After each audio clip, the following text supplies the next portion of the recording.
ওই তো ওই তো। কেমন আছো এখন? ফুলকি রোহিত দুজনেরই জ্ঞান ফিরেছে, মনে হয় এ যাত্রা বিপদটা কাটলো। শোনো তমাল, আমি দাদার মেজবৌদিকে নিয়ে বাড়িতে যাচ্ছি।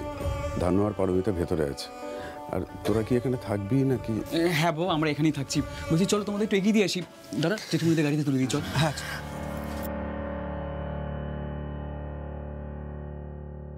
করুণা, ঈশ্বর অবিচার করবেন না।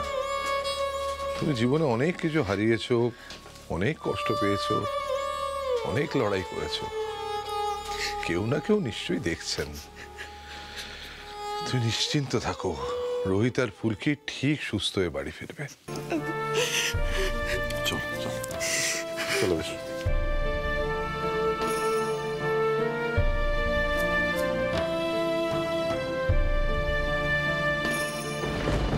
আমার খুব টেনশন হচ্ছে সীতাদি।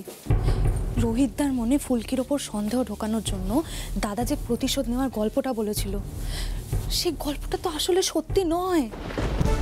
আমার মনে হয় কোনোভাবে রোহিতদা না এটা ধরে ফেলেছে। সেই ক্ষেত্রে রুদ্রদার এখানে আসা উচিত ছিল রিকি। যদি রুদ্রদার উপর কোনো সন্দেহ থেকেও থাকে সেটা কাটিয়ে দেওয়া উচিত ছিল। কেন এলো না তো বুঝতে পারছি, কেন এলো না? কোথায়? দাদা এই মুহূর্তে কাউকে ফেস করতে চাইছে না, ও কটা দিন সময় চেয়েছে। ঈশিতাদি তুমি দেখো না, কিছু যদি করতে পারো। কেবিনটা ওই দিকে। রিকি, তুমি একটা কাজ করো, তুমি গিয়ে গাড়িতে ওয়েট করো। রুদ্রদা এখানে নেই, তোমাকে দেখলে সবার সন্দেহ বাড়তে পারে। গাড়িতে ওয়েট করো।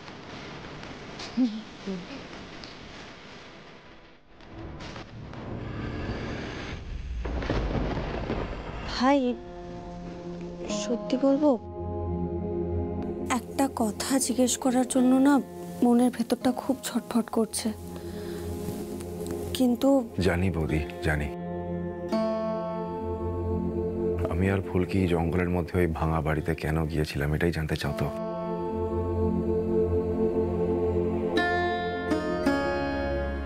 বলছি, সব বলছি। আসলে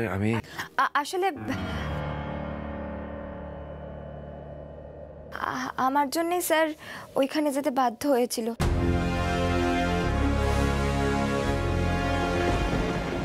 আমি স্যারকে বলেছিলাম জঙ্গলের ভেতরে কি আছে সেটা দেখব। ভাঙা বাড়িটা দেখে আমার ছাদের ওপর যেতে ইচ্ছে করে।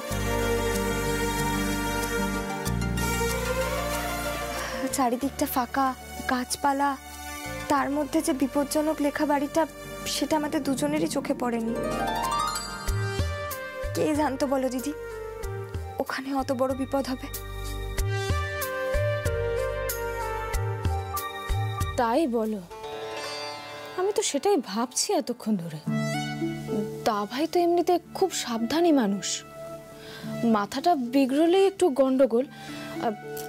ফুলকি, তোমরা তো লং ড্রাইভে যাচ্ছিলে, দাভাইয়ের মাথাটা তো ঠিকই ছিল, তাই না?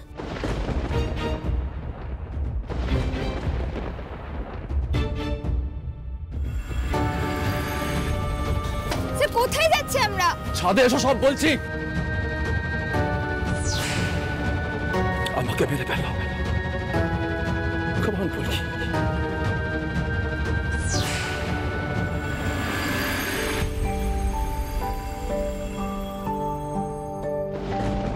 মেয়েটা আমাকে আর কত বাঁচাবে? শুধু জীবনই বাঁচায়নি, সম্মানটাও বাঁচিয়ে দিল। ও বুঝতে পেরেছে আমি নিজের মধ্যে ছিলাম না বলেই দুর্ঘটনাটা ঘটেছে। আজ যদি জেঠুমনি, মা সবটা শোনে, তাহলে তো আমাকেই বকাবকি করবে। স্যার ভাবছে আমি কেন সত্যিটা বললাম না। কি করে বলবো? সকলে তো স্যারকেই ভুল বুঝবে। আমাকে সুযোগ বুঝে জানতেই হবে স্যার কার কথায় খেপে গেছিল।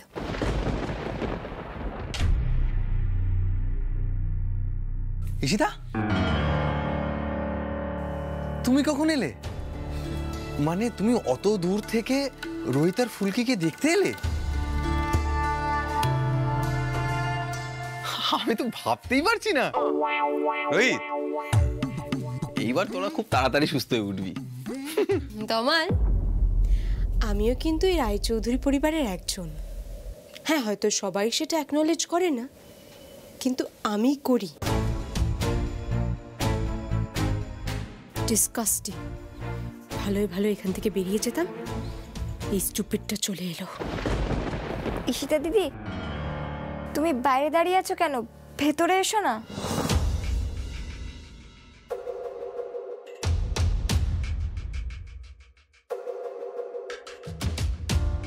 আচ্ছা ঈশিতা, রুদ্র এলো না? ও কোথায় জানো? না, রোহিতা রুদ্রদা কোথায় সে তো জানি না, কিন্তু আমি শুনছিলাম যে ওই মাধবপুরের রাস্তাটা একটা বড় অ্যাক্সিডেন্ট হয়েছে, জনা 5 লোক মারা গেছেন। হতেই পারে যে রুদ্রদা সেখানে আছে। আসলে ফোনে নেটওয়ার্কটাও তো কাজ করছে না, তাই ঠিক জানি না। এক সেকেন্ড, মাধবপুরে এরকমই তো একটা অ্যাক্সিডেন্ট হয়েছিল 2 মাস আগে, 5 জন মারা গেছিল। এরকম আবার হয়েছে? আমি তো কোনো খবরই পাইনি। তমাল, আসলে আমি শুধু গেস করছিলাম যে রুদ্রদা কোথায় থাকতে পারে। ফোনের নেটওয়ার্কটা তো কাজ করছে না, আর মাধবপুর এরিয়াটা অ্যাক্সিডেন্ট প্রোন এরিয়া না, হাইওয়ে, হতেই পারে সেখানে আছে। যাই হোক, প্লিজ প্লিজ প্লিজ ও প্লিজ প্লিজ। এখন কেমন ফিল করছো রোহিতা?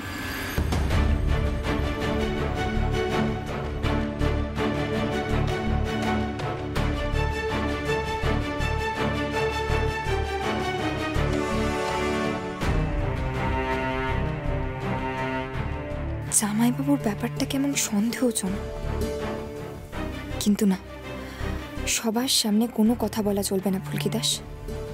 কোনো প্রমাণ নেই জামাইবাবুর বিরুদ্ধে, আবার কিন্তু স্যার বকুনি দেবে। তার থেকে আস্তে আস্তে জানতে হবে স্যারের খ্যাপামির সঙ্গে জামাইবাবু কোনোভাবে জড়িত ছিলেন কিনা।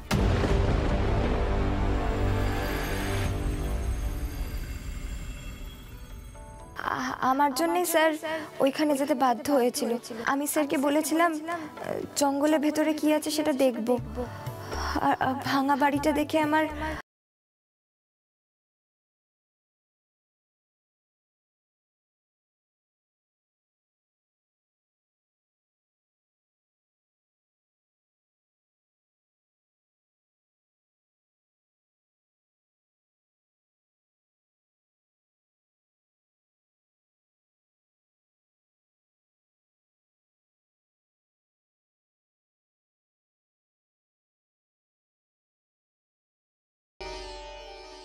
থ্যাংক ইউ ম্যাডাম, আপনার খাবার।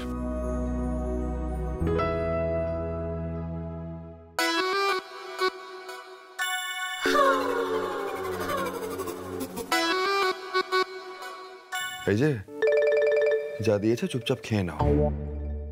হাসপাতালে মুখরোচক খাবার দেওয়া হয় না। জানি স্যার, কাল থেকে দিদি নিশ্চয়ই বাড়ির খাবার পাঠাবে। আপনি খেতে পারবেন তো স্যার? এই যে শোনো, আমি না সব পারি।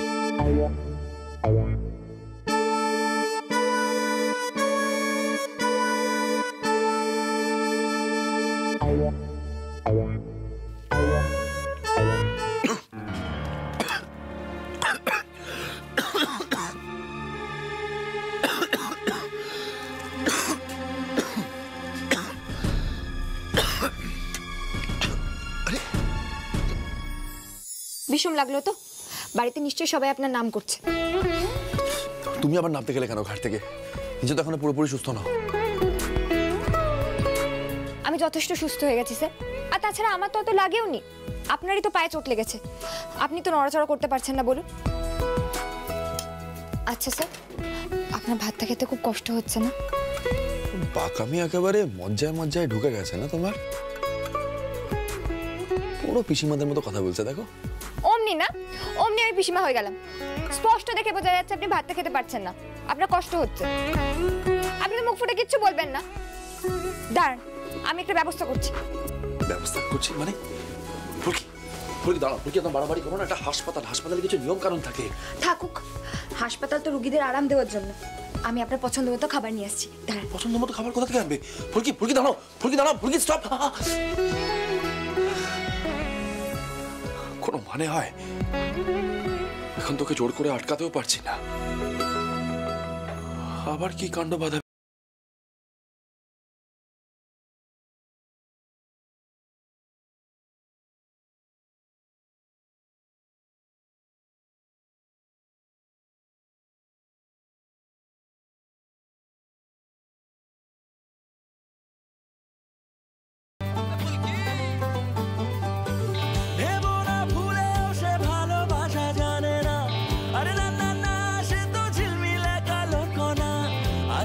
স্বপ্ন আর স্বপ্নে ঘেরা দেশে ফুলকি,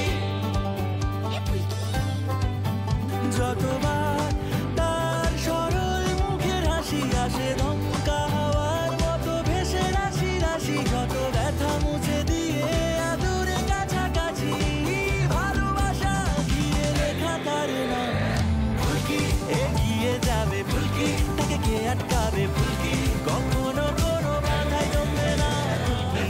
তো রাত পর্যন্ত খাবার জায়গা খুলে রাখা যায় না, সেটা কে কাকে বোঝাবে? বুড়ো মানুষ, একলা হাতে কত করব। ও বাবা, ইনি তো দেখছি খুব চোটে আছে। ও দাদু, আমি চলে এসেছি। আমার নাম হলো ফুলকি দাস। তোমার কোনো সাহায্য দরকার বলো না, আমি করে দিচ্ছি। আচ্ছা, আমি এই চেয়ার টেবিলগুলো সাজিয়ে দিচ্ছি। তুমি কে? তুমি কে? কি চাই? কি চাই? ক্যান্টিন বন্ধ হয়ে গেছে, যাও বেরিয়ে যাও, বেরিয়ে যাও। আরে দাদু, তুমি চোটে যাচ্ছ কেন? বেরিয়ে যাও, ক্যান্টিন বন্ধ, বেরিয়ে যাও। ফুলকি দাসকে এভাবে বের করে দেওয়া যায় না। দেখো আমার টেবিলে বসে। নামো নামো। ও দাদু, তোমাকে এই নাতির জন্য একটা ছোট্ট কাজ করতে হবে, আর সেটা তুমিই পারবে। বাহ বাহ বাবা, কি হাল্লাত দেখো। কোথাকার কি দুটো আমরা ভাতে দে, তুমি আমার নাতনি হয়ে এলেন।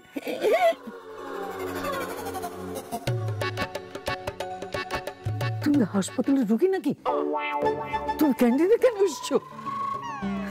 নার্স দিদিমণিরা জানতে পারলে আমাকে কুচি কুচি করে কেটে ফেলবে। দাঁড়া, আমি লোক ডাকছি। ও দাদু দাদু দাদু দাদু দাদু দাদু, চলো চলো চলো, বসবে চলো চলো। আরে আমাকে টানাটানি করো না। এখানে বসো। ঠিক আছে ও বাবা। ও দাদু, তুমি মনে করো আমার মতো তোমার একটা নাতনি আছে, আর তোমার নাত জামাই এই হাসপাতালে খাবার খেতে পারছে না, তাহলে তোমার মন গলবে না বলো? ও দাদু, আমি সত্যি কথা বলছি, বিশ্বাস করো। তোমার নাত জামাইয়ের পায়ে খুব লেগেছে গো, প্রায় শেষই হয়ে যাচ্ছিল। মা কালীর দয়া বেঁচে গেছে, তার মুখে একটু খাবার দেব না? ওই তো রান্না করার জায়গা। আচ্ছা দাদু, তুমি স্যুপ রান্না করতে পারো না? আমি শিখিয়ে দিচ্ছি, তুমি দাঁড়াও। দেখো আচ্ছা, এইভাবে যদি জোর করে কেউ ঘাড়ে এসে পড়ে আমি কি করতে পারি? ও দাদু, শোনো না, বলছি কি, মুরগির মাংস টুকরো আছে আর রসুন, জানো না সেই স্যারের কাছ থেকে কবে রান্নাটা শিখেছিলাম, তুমি একটু দাও না গো। এই তো রসুনের টুকরো।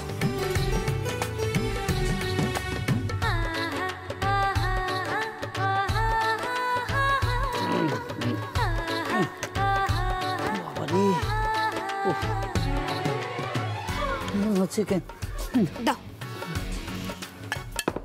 এইবার হয়ে যাবে। ও হ্যাঁ, দাঁড়াও। তুমি এসো তো, এসো, বসবে। দেখো আমি রান্নাটা কিভাবে করছি। বসো। সাবধানে দাদু, বসো বাবা, বসো। এবার দেখো আমি রান্নাটা কিভাবে করছি।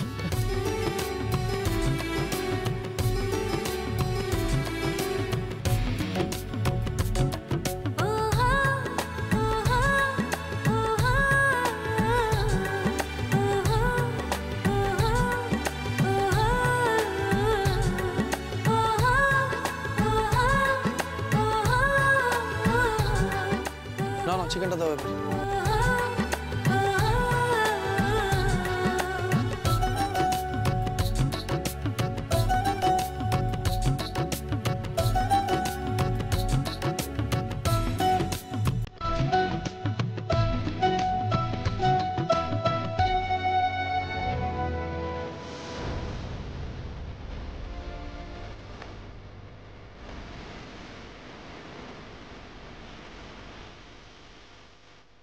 এটা তোমার জন্য দাদু।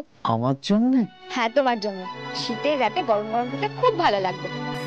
এমনিতে তো তুমি সবাইকে খাওয়া, একবার অন্তত নিজের খাওয়ার জায়গায় টেবিলে বসে খেয়ে দেখো কেমন লাগে।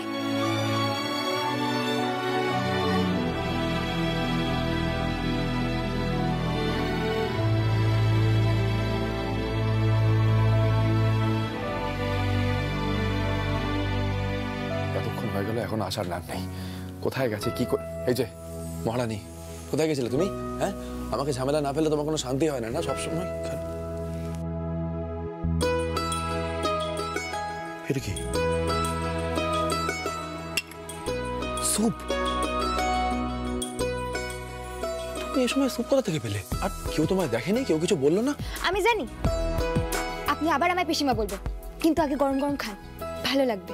আপনিই তো শিখিয়েছিলেন বানাতে, মনে নেই? ফুলকিদার সব বনে রেখে দিয়েছে, নিন। ক্রেজি খ্যাপা, তুমি জানো তো কি যে করো আমার মাথায় ঢোকে না।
কি পারবে করতে?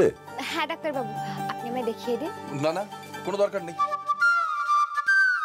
ডক্টর, আপনি নিজে যা করছেন করুন। দেখছেন ডাক্তার বাবু, আমাকে ছেলে মানুষ ভাবছে। দেখুন না আমি পারি কিনা। এসো।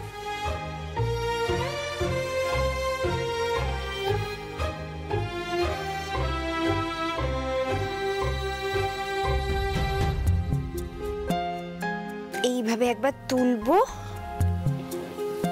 আবার নামাবো, তাই তো?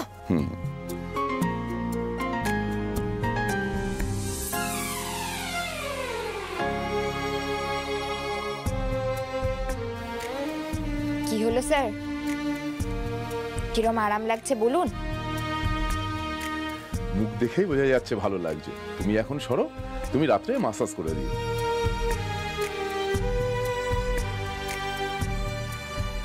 এই তো বাবা ডাক্তারবাবু আপনি আছেন? সরি সরি আমরা বুঝতে পারি।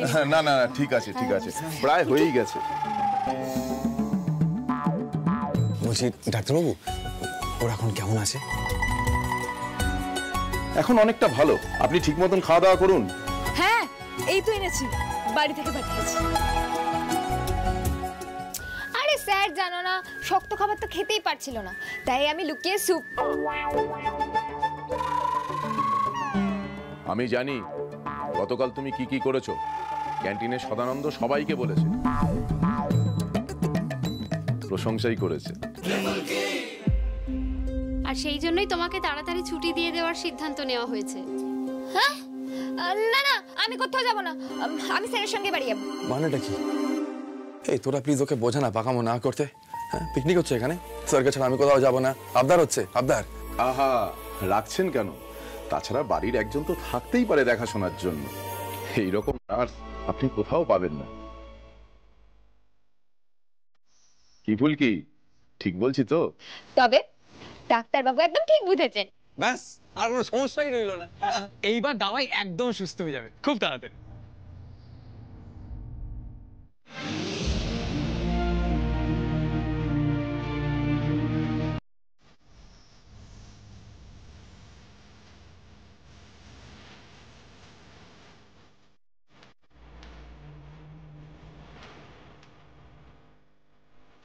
মেয়েটা সত্যি সবকিছু খুব তাড়াতাড়ি শিখে নিতে পারে। ভালো করে একটা থ্যাঙ্কস দিতে হবে ওকে।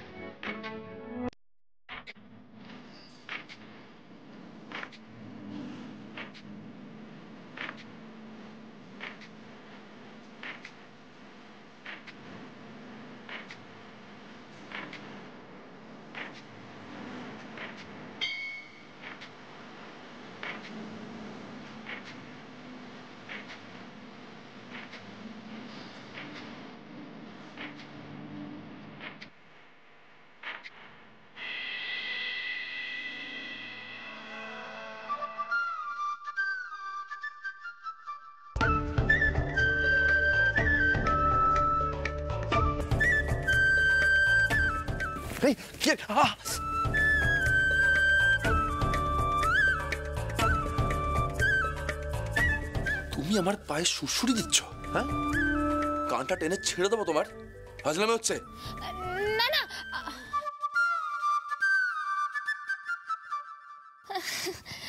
না না স্যার, আমি তো ওই যে আপনি কি একটা শব্দ বলেন না, রিফ্লেক্স রিফ্লেক্স দেখছিলাম।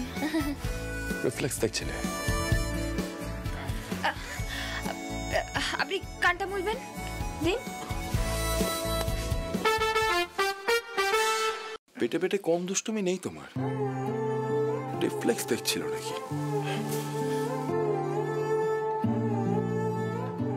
Thank you.